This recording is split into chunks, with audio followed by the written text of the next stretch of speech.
You're cutting out. Can you repeat that? Go for production. Go for production. I said go for production. Production. That's right. You're listening to a podcast about TV and film production. Join us as we converse with industry leaders and gain insight into their strategies, their systems, and best practices in bringing a script to life. Ladies and gentlemen, please welcome your host, Brendan Riley.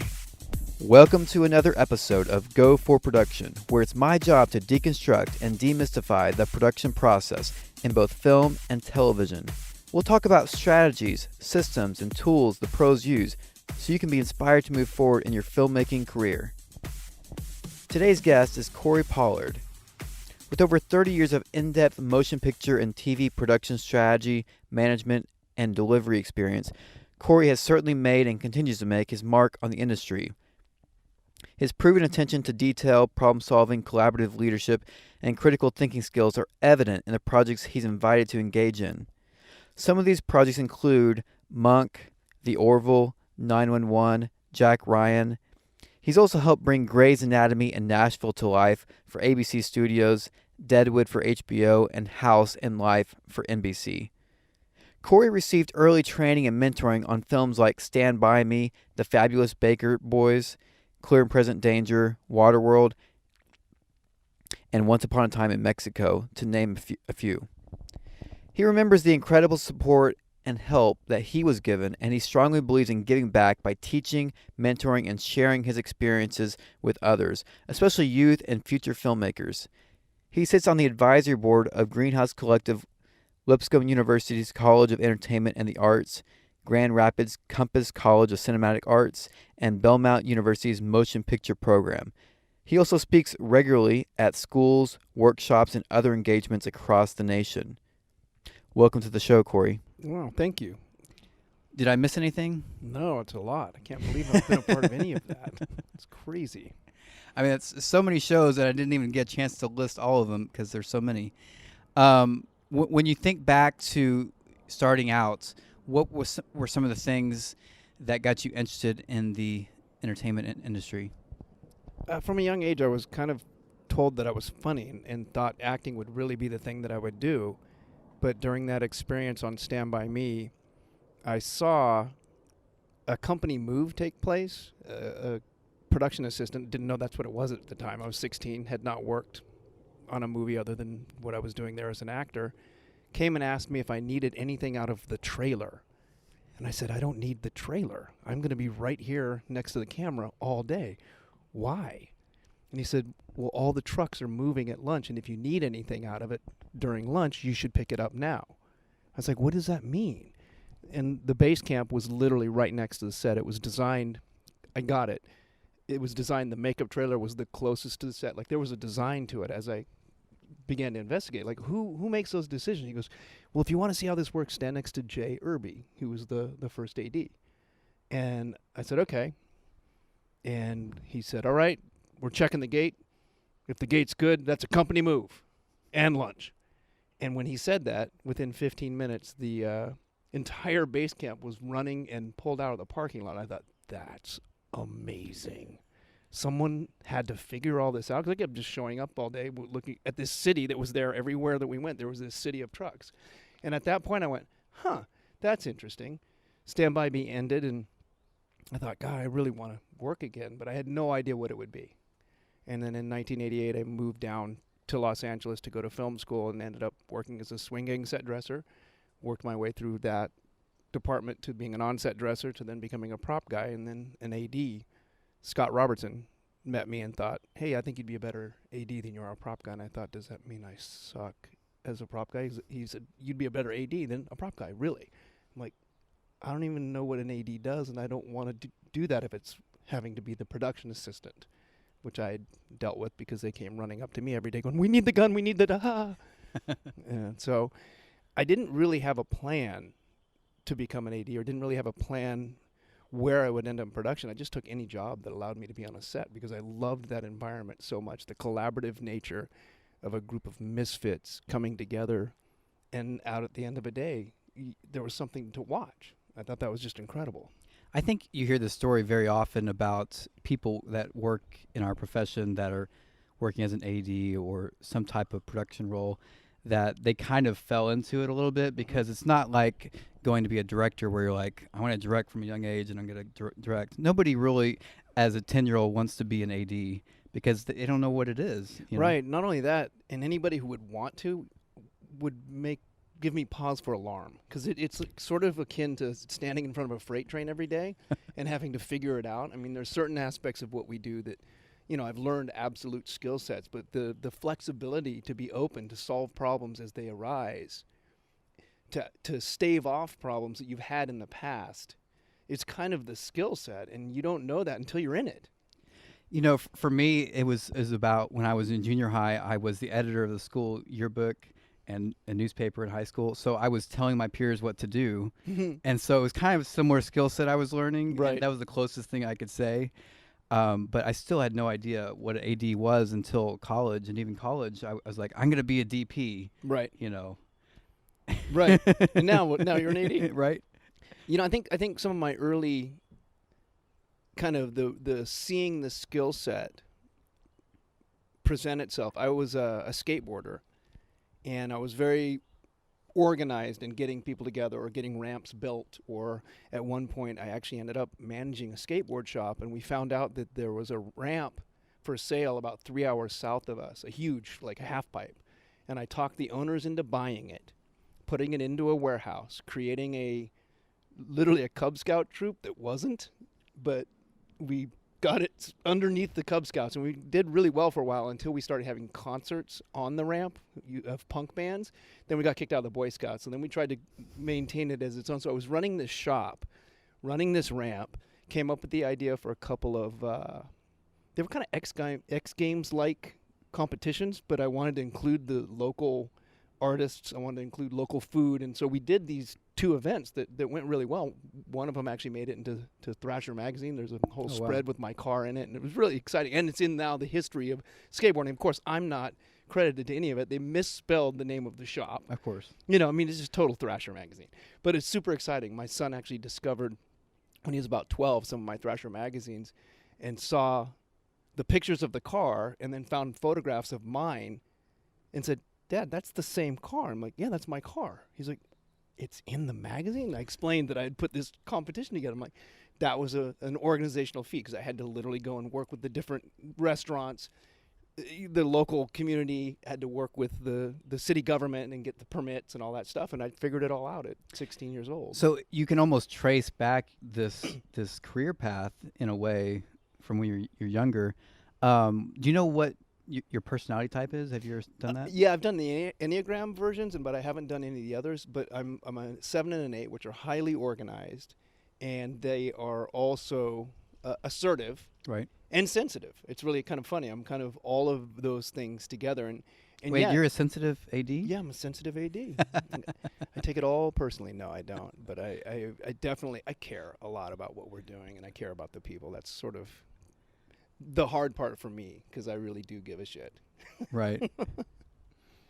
Do you but this whole idea of personality for that job, do you think that's important in terms of, sometimes you might find people that maybe shouldn't be doing this job because for whatever reason that they're yeah, I think for me, I take a real servant leadership model, where I really, because I started as a swing gang set dresser, worked into props.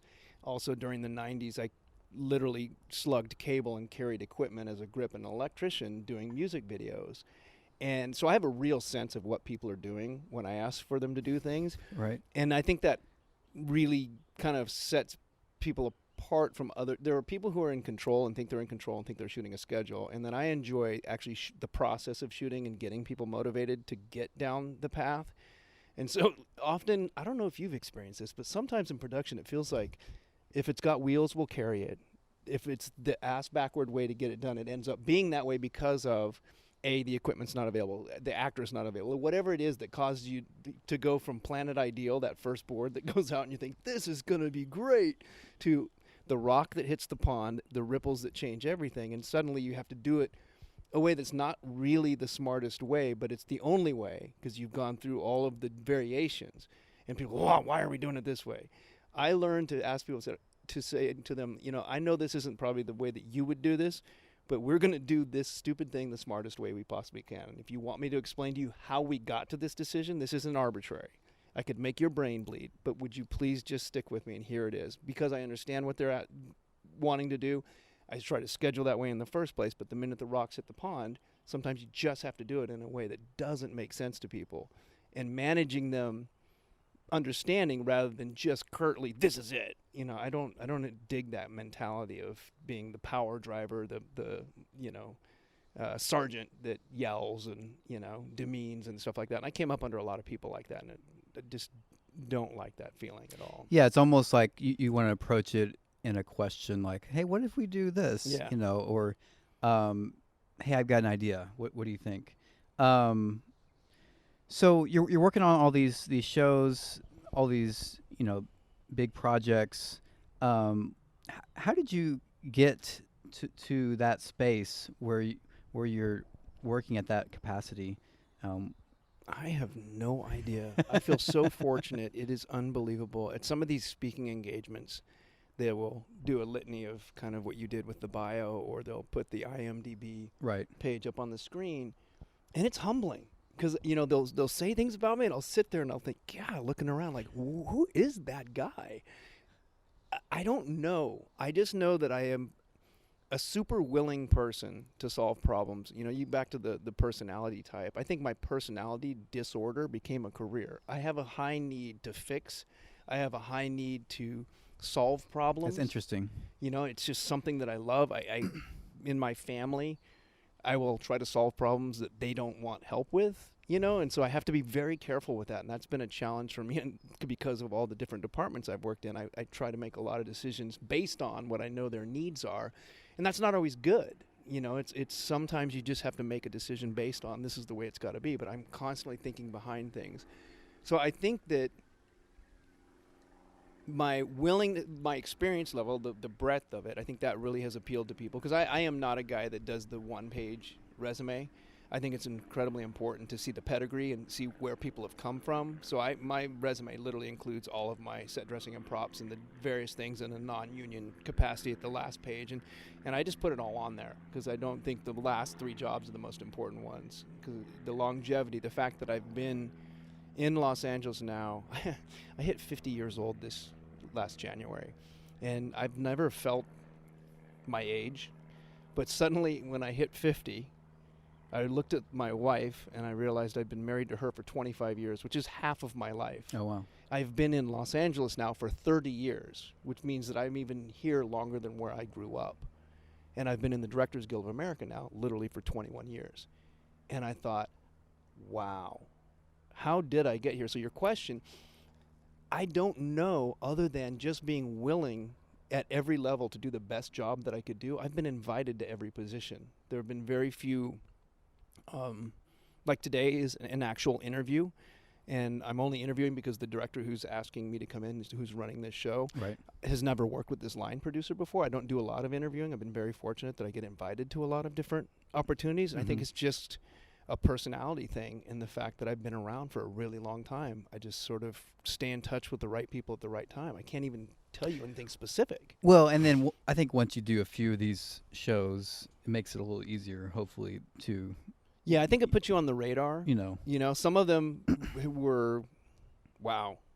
Like this 911 that I just finished is an incredibly complicated and hard show to put together. Last minute, and it's not for me. I'm at the age now where I can let a younger person do that. I don't need to go back for season 3. Mm-hmm. Even if I was invited back, I would not be willing to go back. I'm looking forward to more dramatic things now. I've been very fortunate. I think that's another big part of it is having been a person that could be dropped down in any environment and figure it out. There was a period of time where I didn't get the jobs when they started, but I became a guy that would be hired to come in when it didn't go well with the person that they'd hired. And I've come in literally overnight, been brought into situations and just sort of stepped on the set and figured it out. And that reputation is not great, to be the fixer kind of guy, because I'm like, well, what if I'd been here in the beginning? Yeah, I've done that myself too many times. Yeah, and so I've even stopped doing that. Like, I will actually turn those opportunities down. And that's now. tough because you haven't scouted anything, and, No. and you're just... Well, you- my first opportunity as a first AD, it was such a bizarre experience. A man that I really cared about, I got a call from the producer telling me that this first AD was going to be let go. And I knew that the first AD was going through some really tough family things and needed to really make some decisions. And he was trying to make a decision whether he was going to stay on the show or not. But it was awkward because they're like, would you move up? We're getting rid of him. I'm like, I don't want to be spoken to until something's real. I am still on this show. Whether he leaves or not, I'm going to be here, because he and I had already had this Right. conversation about that. I didn't know he was leaving. I thought he was just trying to figure out some things. And 2 hours later, the producer called and said, he just walked in here and quit. I'm like, oh, wow. So I called the first, and I'm like, are you okay? He's like, yeah, I can't work in Los Angeles and have a 16-year-old at my house with my new wife who has my current 4-year-old. Like, it's not going to happen. This is not a good situation, and I care about you, so I told them they need to move you up. The producers called and said, yeah, he quit, and we're moving you up. I thought, amazing. They said, finish out your day on the set as a second, and you'll come into the office and you'll start prepping your next episode tomorrow. I was so excited. That's awesome. Next morning, I'm driving to the office, and I get a call, and this is one of those things that happens in network television that doesn't make any sense. The producer calls me and says, yeah, we've made a change. The network's asking us to do a double episode for the next episode. The show-running producer, director guy is going to do those 2 episodes, and he would rather have Barry than you on your first episode prep and shoot 2 episodes back to back with him. I said, so what does this mean? I'm getting literally to the Paramount exit to get off to go to Paramount where the show was being shot. And he goes, well, you need to go to the set. You're going to shoot the episode that he prepped. I'm like, I'm going to what? Literally showed up the first day. No way. I had not even read the script. Oh my gosh. And got put on the set. And they said, no, we totally trust you. You've got this. No problem. And I mean, I had read the script in that I was the second. Right. But I had not read it as a first AD who was now going to run the set. So I'd read it, and the work had been done, the schedule had been made by that first. Like, and Barry is an amazing first AD. So literally, he has a secret code that he puts on the strips that are times, but he won't. You have to know the code to know what they are. And they look like random numbers, but he shows you how to transpose them. I do the opposite. I like to put the times on. I like to share the times with my keys and with the producers. Right. But he had this whole weird thing, and he was spot on. Oh, So wow. you really felt like you had to. So it was a really great situation for me because he's one of the best firsts that I've worked with as far as timing and understanding how to make things work. But it was terrifying. I literally had no prep and did an entire 9-day episode of a network television show as my first opportunity as a first AD. That's funny. So, when you're trying to figure out your next project, sometimes people come to you, sometimes you go to them. How do you decide, okay, I'm going to take this job versus I'm not going to take this job? Well, a lot of times I have just had them kind of lined up in a way, and as a result, I wouldn't really, like once the decision's made, it's been made. Right. In the last couple of years, I've had opportunities where there have been more than one job, and it's hard. For me, I used to make the decision based on the size and my rock star quality. Like, am I is this going to be the biggest, most action oriented, like hardest thing to do? And that drove me for a lot of years. And I suddenly just had that part of my back broken on 911 where I no longer need that. I literally want something that's manageable. I'm in the space now where all those half hours that I was offered, I did the pilot as a second. I did the pilot for How I Met Your Mother. And they were really generous. They wanted me to come. And I was like so caught up at that point. I was a kind of second that had just done 2 movies in Mexico, big action things. And they brought me on that because they were nervous. It was sort of a hybrid show. It wasn't just a 3-camera. At the end of the pilot, they needed to shoot off the stage. And they were nervous.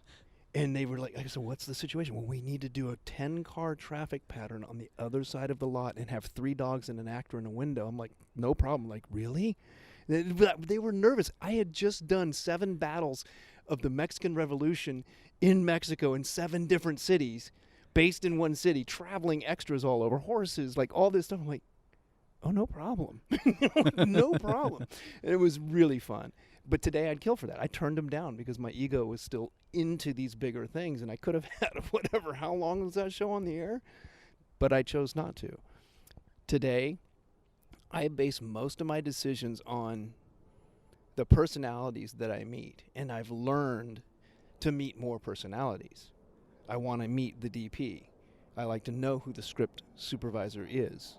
I want to see who I'm dealing with at the different levels of the grip and the electricians and those folks to get a sense of, is this an environment that I really want to spend as much time and energy in as I need? And sometimes I don't have that choice. Sometimes the job that's offered is the job that's offered. But if I'm given the opportunity, and I have turned down jobs, there are certain folks that I've learned to put on a life is too short list or a toxic list. And I'm kind of learning to not paint my red flags green. Like I get warning signs, and sometimes I just, I'll be optimistic and I'll find something. I'll be resilient. I'll find a positive spin on all of this. But that red flag generally has been pretty accurate. And then I get into it and I'm like, what did I do? Why am I here? So I'm really working hard at this stage in my career to just be wise about who I choose to spend that much time and energy with, because it's like having a whole other family. I mean, I spend more time there than I do with my wife and kids. Yeah, and especially the people that you work closely with, like the director and the DP. Yeah. You know, if you Line don't gel, producers. then it can be a long couple of months or a year. I call it the fork in the eye. The fork in the eye. Yeah. So when you're moving on to a project, you're at the early stages of prep. You're maybe in an office of some type.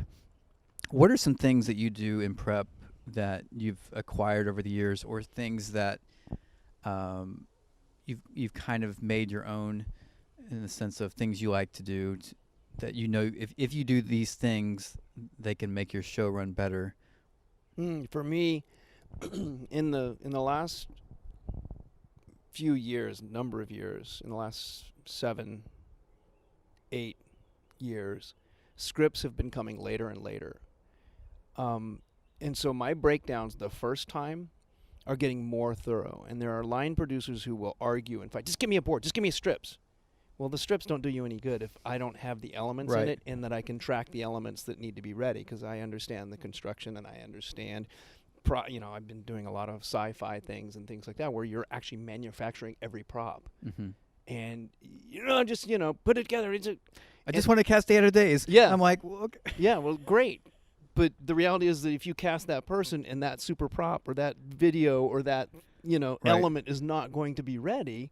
And so I really work hard at the first pass being incredibly thorough and trying to be expedient about it. So I've found systems that work really well, especially the last few. I've been working in the Ryan Murphy world for a while, and their scripts are really late, and sometimes it feels like it's non-existent because it changes so much.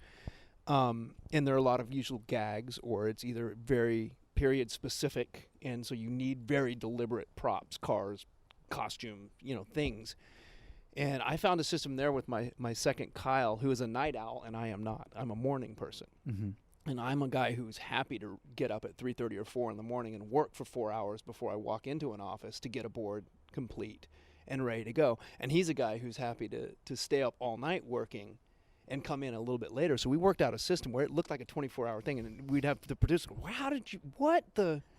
Because Kyle would get it. If it came out past like 9 o'clock at night, he would do the initial run through it and give me some sort of breakdown. Then I would go through and put my pass and put my elements into it. And then we got to the point where we're dividing up extras. And then my huge portion of my board is doing the extras the first time around, getting a sense of what the show is, what the template is, and knowing what the locations are. I like to put all that detail in the first place so that then hair, makeup, props, costumes, and all those people can get their, manpower figured out, their calendar and all that stuff figured out. That makes our job so much easier, in my opinion. Mm-hmm. That's one thing that I do really work Very hard cool. at. Anything else that you like to do?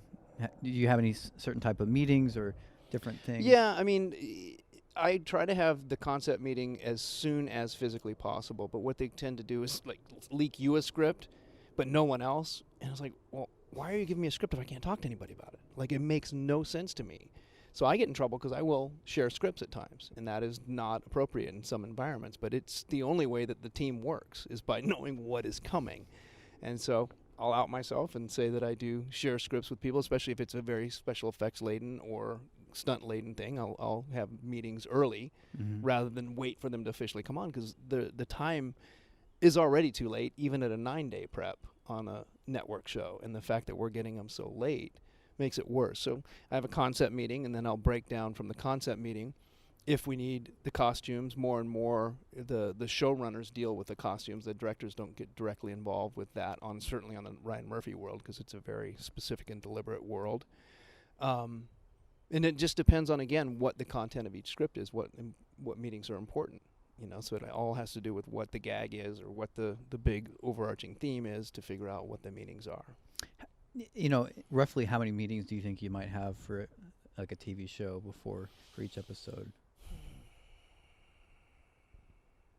Between 6 and 10, depending on the level of special effects and action and things like that. Can you list these types of Sure. meetings? Concept meeting, and then from the concept would be the individual department head meetings. And so the last couple shows I've been on have been very makeup heavy, so you would do a special effects makeup and a regular makeup, costumes, then get into vehicles, transportation, then get into stunts and special effects often working together, stunts, special effects, and visual effects working together, but then each of those may require their own separate meeting. Mm-hmm.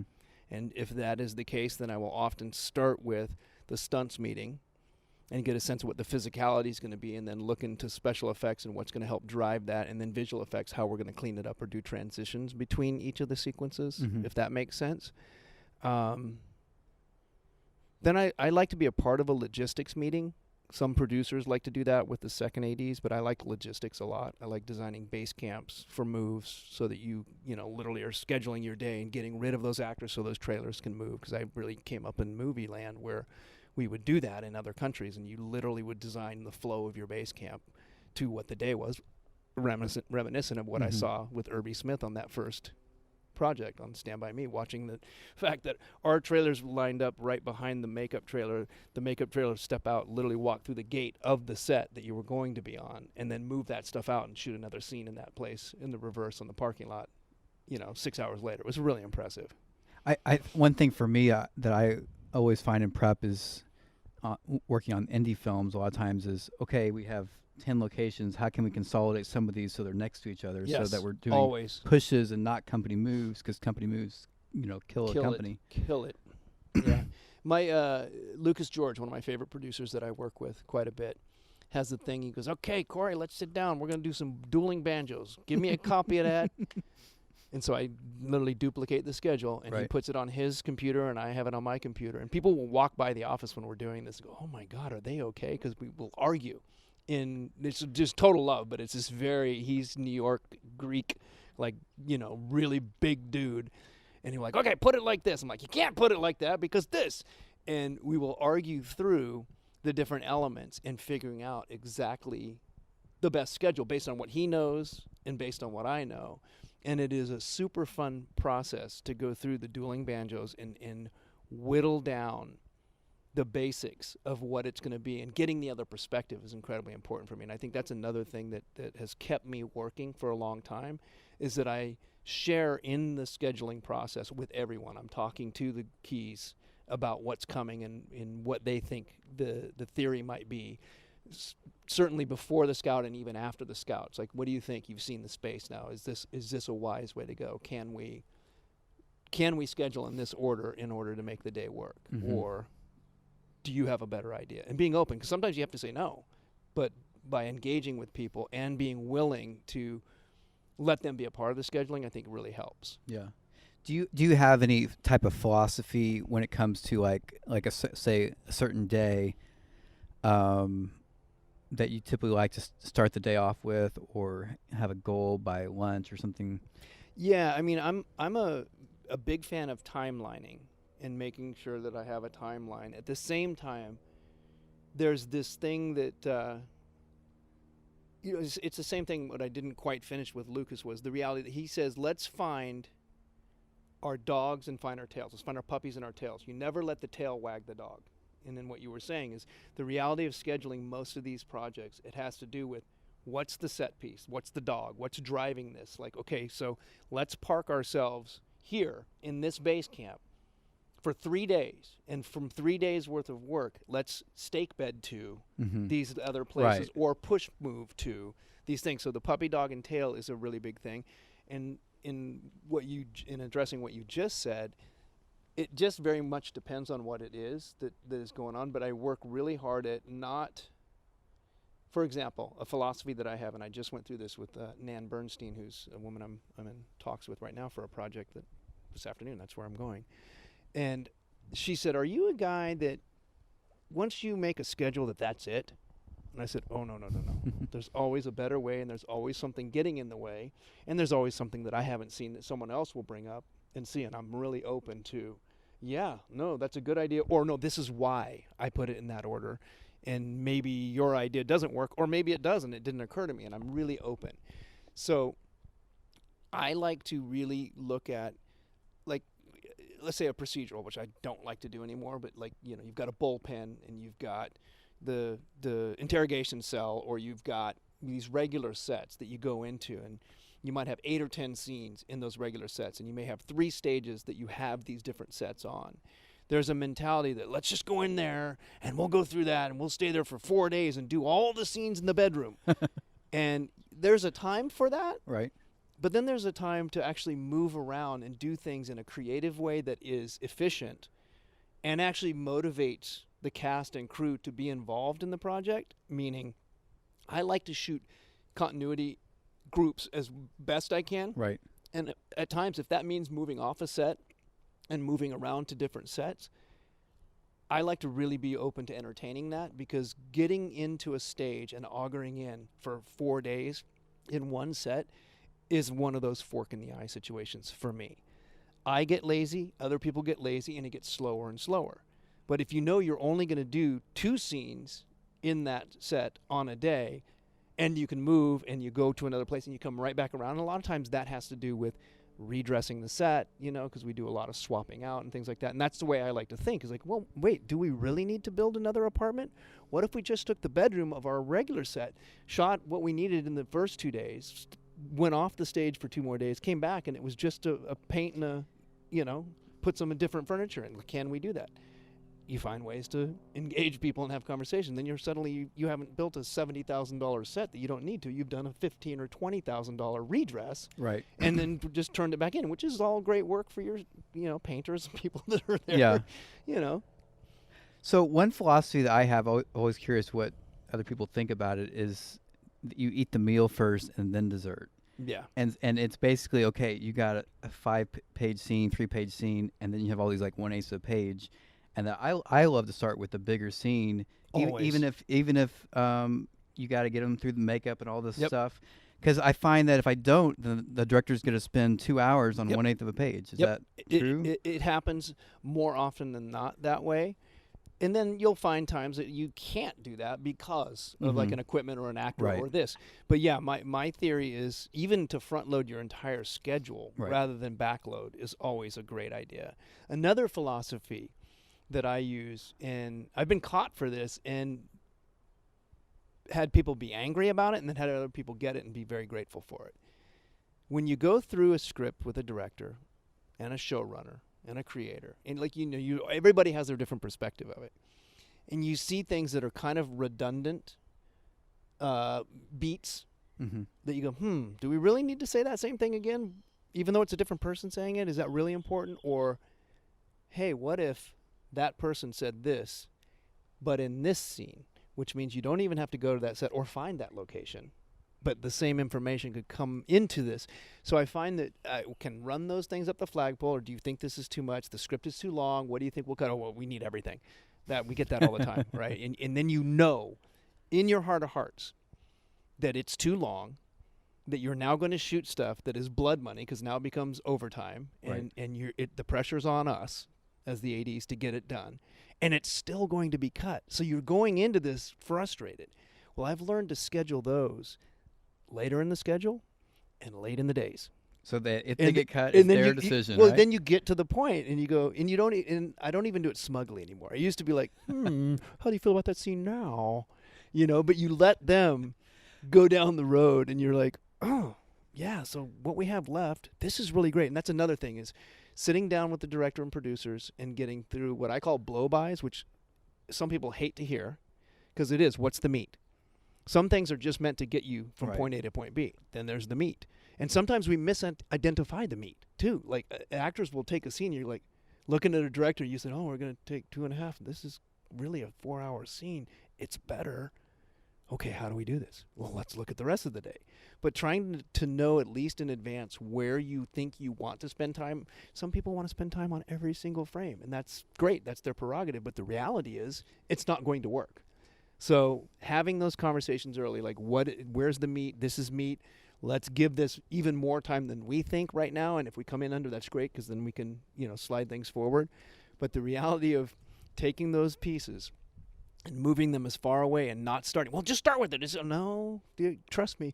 If it's going to be cut, you don't want it shot. Mm-hmm. So let's just be. And some people get mad. Yeah. They're like, no, just get to work. I'm like, trying to help save the overtime. Trying to help save the frustration.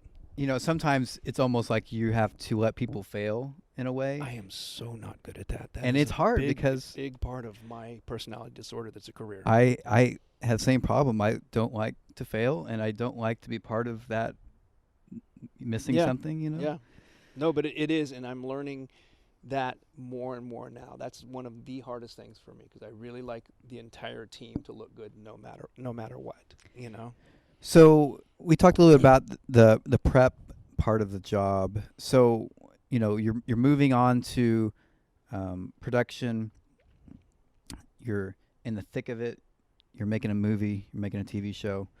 Talk to us about some of the things that you like to do on set that are some of your tools in terms of making your day or making things happen. I super love my Apple Watch these days. I have always been a timer guy. David Larson was a second AD that I came up under, who he ended up in the 3-camera world much faster than a lot of guys, and he lived there, and he's still working there. He may actually retire this year.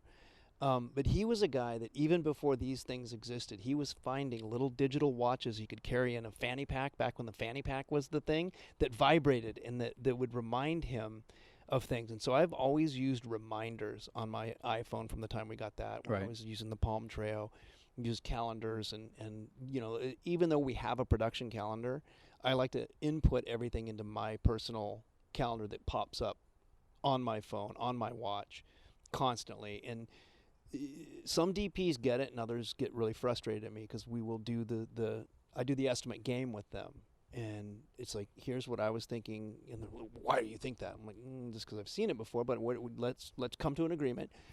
I will not bother you until 5 minutes before your estimate. I'm not going to be the guy that's there every 5 minutes, because I learned early on to understand what the DP and the gaffer and the key grip are talking about, watch what the lighting scheme's going to be, hear the work, and I can watch the pieces of equipment come in. And as I start to see them get to the end, then you can see when they realize they've got a shadow. And it's not rocket science.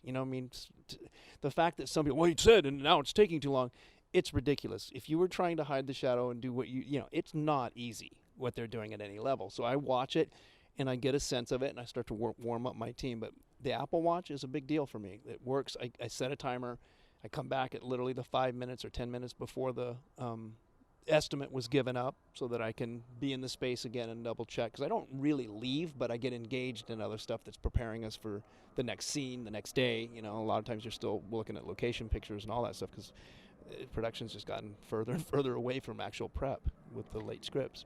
What I like about the Apple Watch, you mentioned that, is that it has those preset times, like 5 or 10 or 15. So when I go, say, like you're saying, how long do you think it's going to take? It's 15, like 15. Yeah. And then it's like, It's so nice. And I get my team to do it as well. So I get my base camp person, and they'll catch me if I've not set mine as quickly as theirs. And I really enjoy that. I like to really bring the team together using those kinds of tools. That and texting has really been a fantastic thing. As hard as it is to not get caught up texting too much, but to text my team and not have to. There was a period of time where I fantasized about being able to work with a group of people and learn sign language.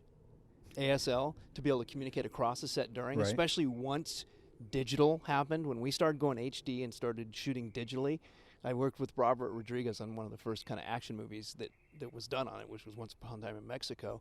And then when we got to doing Spy Kids and we had these kids all the time, he would roll for 30 minutes at a time. And so all that time that you would, rolling, and you would kind of putter around and do Right. something, you had to stop on the stage, and you couldn't go in and out of the stage. You couldn't communicate outside the stage. I couldn't be setting things up where you cut while they're resetting, while everything's going back. You have a Right. couple minutes to just get yourself ahead. So you had to learn to really begin to use texting and things like that so you could really communicate while the take is going on. Mhm. Otherwise, things aren't happening, and you're suddenly not ready for the next setup because you've been rolling for 30 minutes on something and no one's been able to communicate. Right. Not good. Yeah. So, but in terms of during the day when you're on set, is there anything else in terms of just your philosophy in approaching work, and in terms of, I like to keep it. I have a very focused but not serious environment. mhm. I think it's incredibly important to keep it light and keep people on their feet. I think that humor helps a lot, but being discerning on when it's a heavy scene, when you're doing something that you don't want to distract from the actors, and being sensitive to that kind of stuff. But I really feel like, as far as setting a tone, I mean, the tools, there's always something new coming up that you think will work, for you. But I think the basics are literally your radio and your telephone now. Mhm. Like, literally, there's not much more that you Right. really need to make things happen. But as far as an overarching way of working and theme is focused but not serious. I like to keep a very light but focused environment, like Mhm. to know what's happening, when it's coming, and being completely approachable. I really had a hard time with ADs that didn't handle pressure well as I was coming up. You get hired as a day player, and Right. you'd see something coming, and you're like, I think maybe I want that not to happen.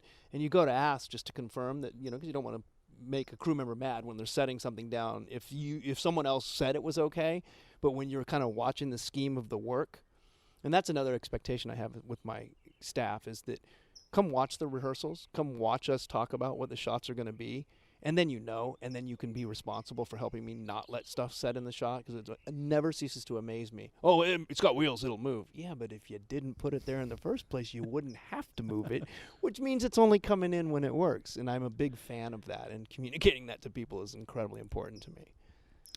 When you're going to work on a project that may be very difficult, a lot of stunts or VFX or action, what are some things that you take into consideration when you're trying to get through that day, in terms of making it safe, and in terms of, okay, how like, do you ever feel like there's just no way we're gonna pull this off? Like it's. Do you mean specifically with a particular gag, or? No, I'm just saying, like, you talked about like a military scene earlier, or you're right. have like 1,000 extras you're having to coordinate. How do you overcome this mentality that this task is so big that you don't know if you can pull it off? Little bites. Let's see. This is an interesting conversation that might be too long for this particular podcast, but this is a great conversation, because this is something I've experienced more than once, Right. and in different environments. I did a film in Mexico that was called And Starring Pancho Villa as himself, Mhm. with Bruce Beresford. It was produced by Tony Mark and Sue Jett, who are two of my... Sue Jett, is that not the coolest producer name? That's a cool name. Sue Jett. She's amazing. She's now retired. She lives in Albuquerque, New Mexico. While we were on this job, she was revamping a historical bed and breakfast while we're producing this movie. That's the kind of person she is. She's literally running this and Oh, wow. sending tile and everything back from Mexico to her house. Like, she's amazing. But we got into a situation where we had done a film in this same area in Mexico with Robert Rodriguez. And we needed to you have to do a lot of traveling around. So you base out of this one particular town and you travel around a lot to do this. This was the film I was talking about, with 7 different cities. Mm-hmm. And we needed extras, up to 600 extras in these battle sequences. And so I sat down in the very early in prep and started looking at, how are we going to do this? How are we going to get people fit in those towns? How are we going to, just running that calendar, I'm already understaffed if that's what we're going to do. So I started looking at how to do that. And I thought, I wonder what the right number is to start a day with a battle sequence. So you could get started in some closer work and then work your way out to the bigger sequences during the day. So you can dress them and have time to get them processed, all that stuff. Well, I came up with the concept of, why don't we hire and train 180 extras and double fit them, meaning they could be both federale that's great. and vista, depending on what our days and needs were. There was a lot of aging that needed to happen on the costume. So I thought, why don't we literally set up the base camp a week before shooting, get the trailers out where they needed to be for this first sequence we were going to do. We also needed to find actions like extras that could do more than just stand there, or more than just fire a gun, but people who could run, people who could fall down, people who could do more work on horses and things like that. So we started going through this concept, and I thought, why don't we create this training camp, pay them for a week to come in, set up the base camp, get them literally picking up their costumes, putting them on, running around in them, taking them off, putting them back on the hangers, putting them back in the truck, like make this something that they owned. And the producers argued with me for quite a bit. And then the accountant went through and started doing the math. Like, actually, if we did that, hired 180 people from this one town, put them on a bus, separate bus, 2 buses to get them out of there, they would travel with the crew. And I bet Korey could get them off the truck, off the bus, and get them dressed. And you could be shooting within an hour and a half to 2 hours, rather than showing up at a town 4 hours before. And we found that it worked. And then we augmented in the other towns. That's where the fittings happened. But you didn't need to have 600. You only needed 400. Well, and then for the crew, they're not having to get up early for that either. Yeah, and you could hire local crew to be in those areas and not have to have your crew travel there. You could literally set up a warehouse that had stock, that you would take the stock from the main area in San Miguel Allende to whatever, San Panariba or whatever town we were in. And it turned out to be a wise decision. So then now you take that into, okay, we're doing a big action sequence on 911. Trying to get those rehearsals is a little harder out of people, but rehearsals help. Getting people in for a day or a quarter day can help to get organized in those sequences. Nonetheless, what I don't do is rush, no matter what.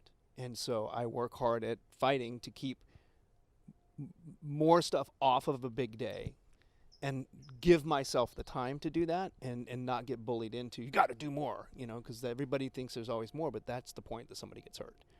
Right, yeah. For stunts, I always, you want to give yourself a lot more time, so you don't want to cram 7 more pages of dialogue in there. Right. I mean, yeah, correct. But boy, do they try. Boy, do they try. But they want it all. Because a lot of times you're basically battling, some notion a producer may have, right, that just isn't going to work in your experience scheduling projects. Right. That they may know a lot about the budget and different things, but they don't have your expertise in that realm. Yeah, or maybe they do and did used to do it, but when you're in a situation where you're working with the crew and you know the timing it's going to take, and you know where they are on that day, they're so far removed. I love the producers that are right next to me and see something that I don't see. But a lot of times it is that they're not as, in the trench with you as they could be. So, yeah, agreed. It's an amazing thing to just have so many opinions and perceptions and be the guy that's responsible for all of it and in control of very little of it. So, but you said little bites. It's almost like that elephant. Yeah. How do you eat elephant, right? Yeah, that's exactly what it is. I look at every script. The first thing I look for is, what is the one prop sequence photograph? Those are always a real good one when you've got family photos or memorial photos or that is going to be the hardest to get the brain trust to agree upon. And what is that process? For example, on the first season of Nashville, there was a jacket that was needed to be made for Connie Britton's character that was going to be made by Manuel. Manuel is the guy who makes all those country jackets. Like, it's a big deal. I learned this whole history of Manuel and Manuel's personality, which is often in conflict with other people's creative vision, but he is Manuel.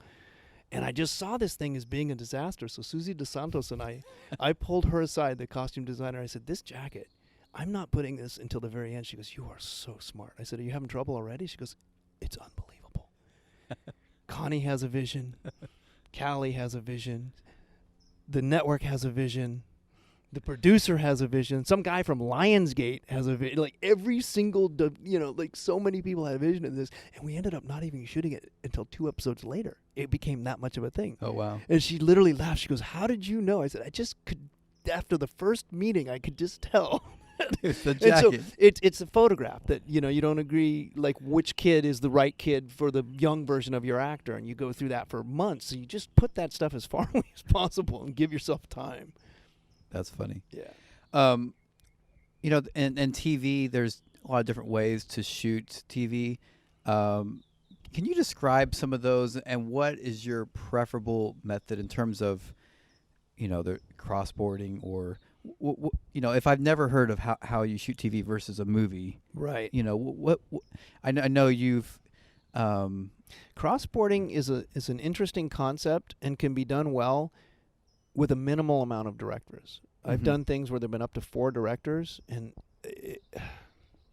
are you crossboarding the whole show or yeah, 8 full episodes of this thing were crossboarded, and slipping those directors in, and each one has their own sense of priority, shall I say. And no matter what you do and you say, hey, we're going to go on this scout. We're going around the world on a scout. There's only 2 of us, ADs. There's 4 of you. The thing that's going to help is to shoot this right now in our scouting purposes, to talk about it in the order, pilot through these episodes. So that means some of you are going to be waiting on the scout until we get to your point. And everybody agrees, but then you get there, and everybody gets creative, and everybody starts running off and doing their own thing, and you can't get all the information. It's just impossible. But when you have 1 or 2 directors that do that, where they flop and you do two episodes at a time, directors are doubling up, right? It works really well because you really are preparing it as a feature. But when you have more than that, oh, lordy lord. Because you basically, you have a director and an AD and a director and an AD, and they can share the space and talk and be in separate spaces and not have to, then you start grabbing your different crew members to talk about things. I've seen it not go well, and I've seen it go well when you have the scripts in advance and you have a minimal amount of crew and you have a minimal amount of locations that you have to do, in the course of days. It can be really wise, but it is hard no matter what to do it that way. You always want your scripts in advance, but it doesn't always mean crossboarding is a wise choice. A, actors aren't available. B, a director may not be available when you're at that set, and then you have to go through all of the waivers to get another director to direct the scenes and all that stuff that's very complicated. But it's always nice to have material and be able to cross it. Is there a certain method, though, that you prefer? Like, do you like the 2-week method of? Yeah, I like to. If crossboarding's going to happen, I like it to be double episodes, not more than that at a time. I haven't done some of these where they're doing 6 and 8 episodes through the entire thing. As a matter of fact, that particular job, because I wasn't respected in the way I was trying to set it up, it was better for me not to be there because it was a constant fight, and I'm not a guy that needs to fight for it. It's hard. It's hard enough as it is that I'm not going to be in a fight over it. I certainly do not miss the 22 and 24 episode seasons. I like these 8 and 10 episodes and breaking them up into blocks.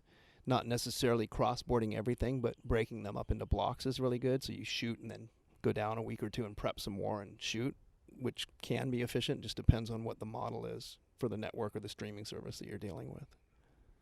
And back in the old day, I guess it was more just, okay, you have a week that you're shooting each episode, right? Period. Yeah, it was 7 to 10 days is kind of, or 9 days and a half day overlap, or 9 days and a second unit day. Like, there's a lot of ways to cover it, but most television is between 9 and 11 days per episode.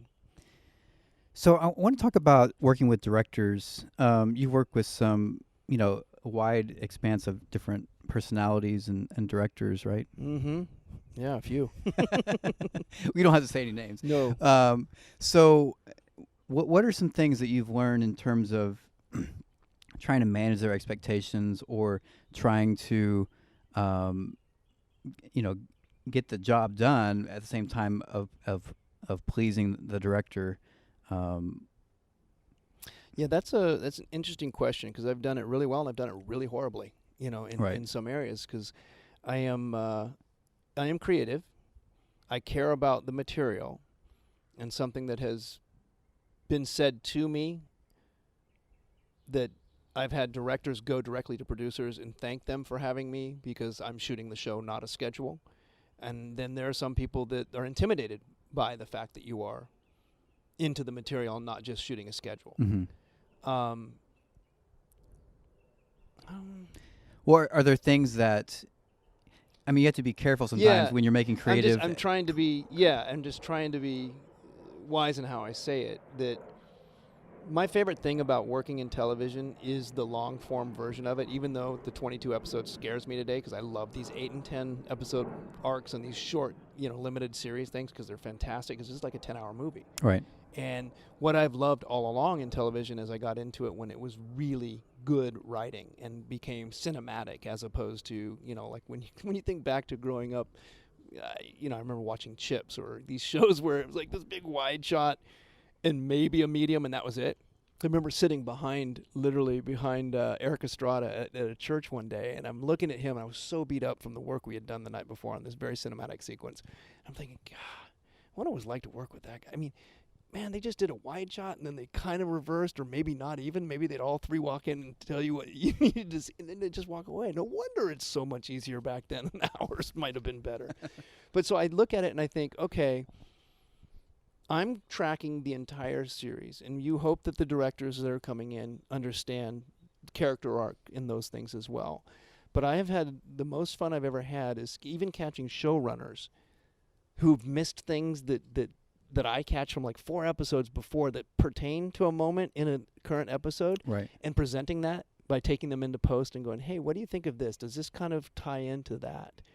And so I work really hard at feeding the directors everything that I can about the material that I know if they ask for it. Or if there's something that stands out to me, I'll be like, hey, we had this happen. I don't know if you've seen this episode, but would you be interested? And I'll have it queued up and let them walk in and watch it. And it's fun how some people really will respond, or they'll have a completely different take on it, which is completely fine. But it's fun to have those conversations and have people realize that, oh, okay, so this guy is not just going to hand me a schedule and go, okay, dude, I told him. Good luck. Yeah, I told him.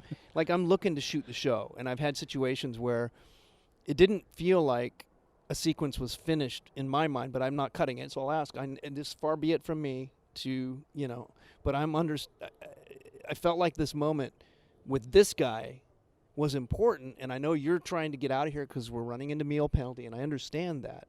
But if you don't feel like you have it, don't let me bully you out of this. Let me call and take a meal penalty. Let us, stay here and get it done. Yeah, I always think it's funny when a director is so worried about getting done. Yeah. And it's like, yeah, That's my job. important. It's Yeah, your job. yeah. It's our job. And it's like sometimes it's better to go overtime and make a good quality picture. Another Lucas George quote, You know, is as you move up, Korey, you're going to realize that it's not always good to be the guy that's on time and under budget. Because somebody's going to look at you and go, why didn't you fight to get me something good? So be flexible and know that there are days and times when you're going to have to go for it. And I know that. So know that I'm not going to beat you up. And those are the people I love to work with because they're like, find me something special. And I get to call and say, hey, you know what? Remember how we all talked about this scene being a blow-by? Guess what? It's not. Really? Okay, what are we going to do? So you figure out how to schedule and do it. Like I've had situations where even a director and I think a scene's going to take a certain amount of time, and an actor comes in and brings something amazing to it. And you're like, oh, crap. We have completely underestimated this particular day. mm-hmm. Oh, crap. What do we do? Figure it out. This scene just got better. What are the next 2 scenes? Make them sit down. We'll shoot bang, bang over the table and get it over with because that's what we thought this scene was. But this particular scene, this actor, Tim Roth, is who I'm actually talking about. It was an amazing experience. There's always a Tim Roth factor. Always had to figure out where to add time because he was always going to bring something brilliant. You never knew what it was. And this scene, none of us saw it. The director didn't see it. Adam Arkin was the director on this. And when we saw the scene unfold, both Adam and I were like, oh my God, this is literally, I gave it 2 hours and 45 minutes. And it really read, two guys sit across from each other, a picture gets slid across the table. That's how it read. I'm like, no, Tim's going to bring something to this. He started at the opposite end of his office at a desk, walked midway, finished part of the conversation, then sat down, and then slid it across. Well, that's like 5.5, 6 hours worth of work when you're moving in a space like that. And he looked at me when he brought it to the table. He's like, what you going to do? I'm like, well, it's a much better scene. We're going to shoot it. He's like, that's it? You're not going to panic and call the producers or anything? I'm like, no, I'm not, because this is a much better scene. But here's what we need to do. The next two scenes, you need to sit down on the desk and let us just shoot the crap out of him. He's like, really? I'm like, it's a better scene. We get to the end of the scene. Literally, it started at a desk, walk midway, coverage in the middle portion, sit down, more coverage, then cover the piece, being slid across the photograph. And Adam Arkin gets up and says, ladies and gentlemen, we're checking the gate, and I just want to thank all of you for being a part of the best feature film scene I've ever shot in television, because it literally was just this expansive thing that was beautiful, And so I like being available to the directors, having the kind of conversations that you can have to get an idea of what it's going to be, but also being flexible to figure it out together and not just throw it back in their face or throw it on the DP or throw it in anybody's place. Because if we're all paying attention and we're all engaged in what's happening, we're going to get through it. It's just not about panicking. And like you back to the bites of the elephant. Sometimes the elephant presents itself in the middle of the day. Mm-hmm. It doesn't even show up, when you see it, where you can always see it coming, because it's a creative process. So I love being present and guiding those folks, and then also talking some people off the ledge, like you were talking about the guy or the girl, the woman, the director who is like, we're not going to make it. I'm like, right. Whoa. Are you getting what you want? Let's make sure that's the key thing, and I'll figure out what we can do. I'll work with everybody here to figure out how to get us out, but we all need to engage in it, and let's not get into panic. Or continuing to do, like you said, the eighth of a page for 4 hours. You're like, oh, Lord, what are you doing? Things you can't control. Right. Do you ever find yourself talking to producers or UPMs to try to, get them involved in what's going wrong on set, or do you try to handle it yourself? I have erred on both sides of that. Again, one of those things about me that once folks get to know me is that they often feel pretty confident that I'm going to make good decisions. And then there are people who will never trust that and expect to be involved in everything, and those are the things that slow it down. If that's your mentality, then you should be right there on the set. I shouldn't have to be stopping to call you to get permission to do certain things. If you think that you need to be a part of everything, then you need to be on the set. Yeah. And that is something that I really have a problem with, and those are environments that I choose not to be around.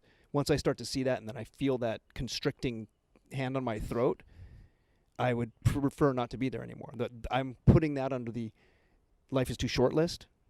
If you want to be in the mix, then be in the mix. But don't expect that I'm going to be on a location with hundreds of extras doing a thing and stop and call you. Yeah, I actually had that happen the other day. It was like, hey, we might have time for another scene. And I was like, an eighth of a page, we could add this. And then the person we had to call suggested a 3-page scene. And I'm like, I know we don't have time for that. Like what why are they not here? Yeah. And how would that even, anyway, we'll not go down that road. But it's kind of an amazing experience. And so I work really hard at trying to manage the personalities, but not overly so. Just being very emphatic and understanding. But those are really, the personality part is the hard part. And I think that's what burns us out. When you're working on set, you're working with a lot of different people. You have other ADs, other PAs.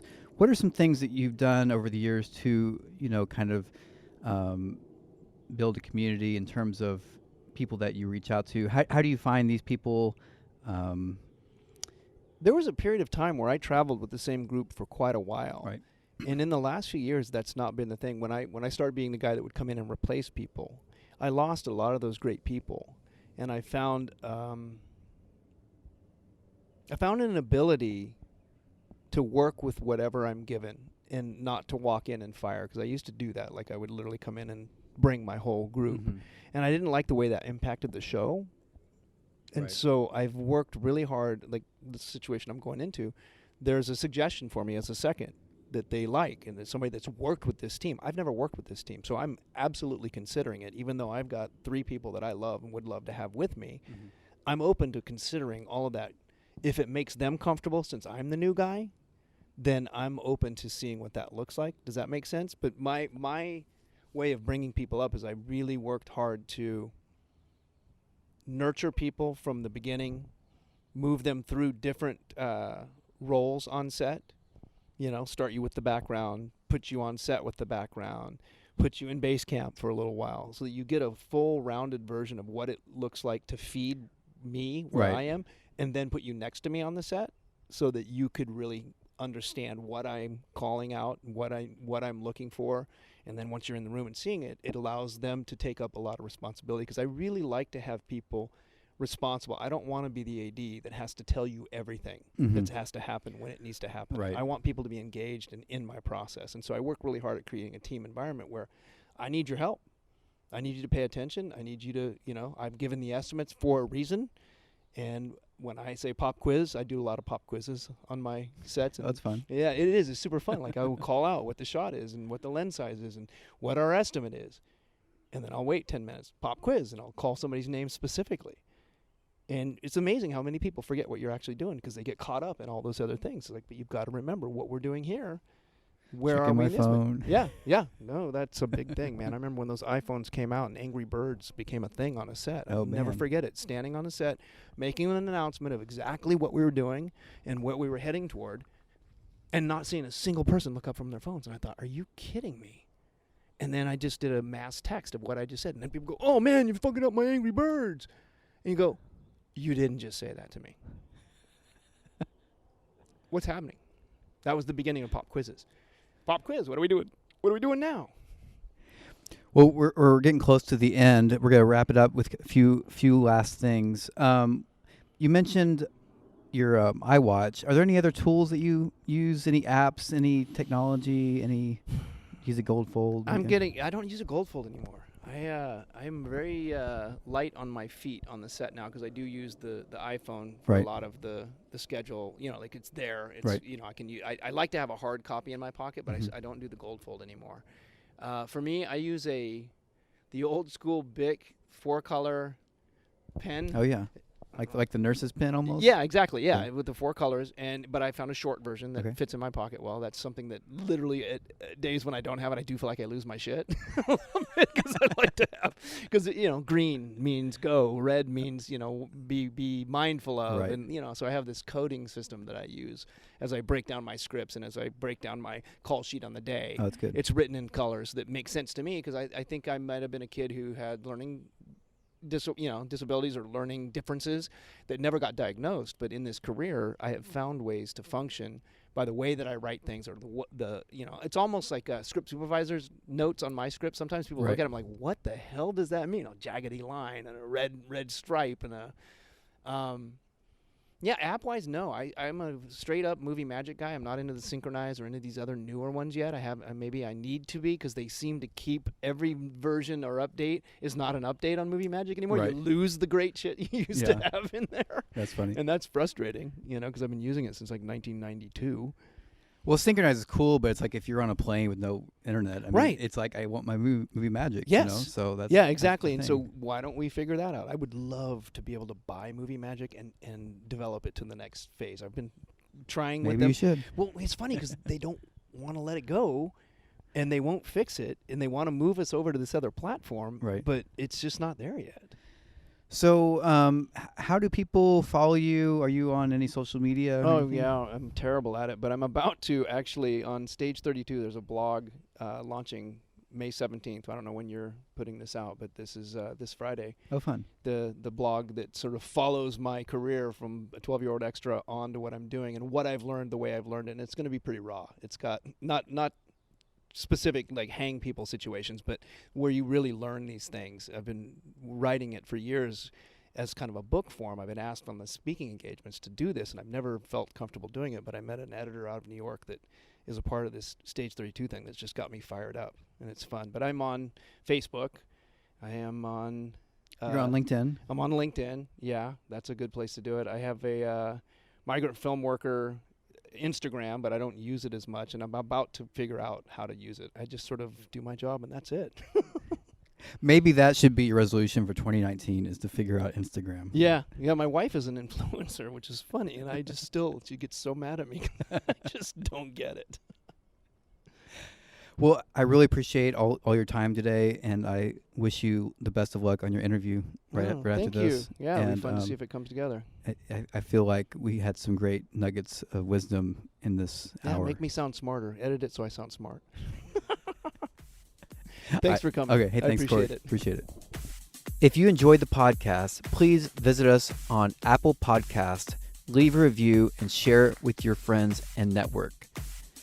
You can also visit us online at assistantdirecting.com, where you can subscribe to our e-newsletter, where we'll send out updates and information about what we're doing and how to stay connected.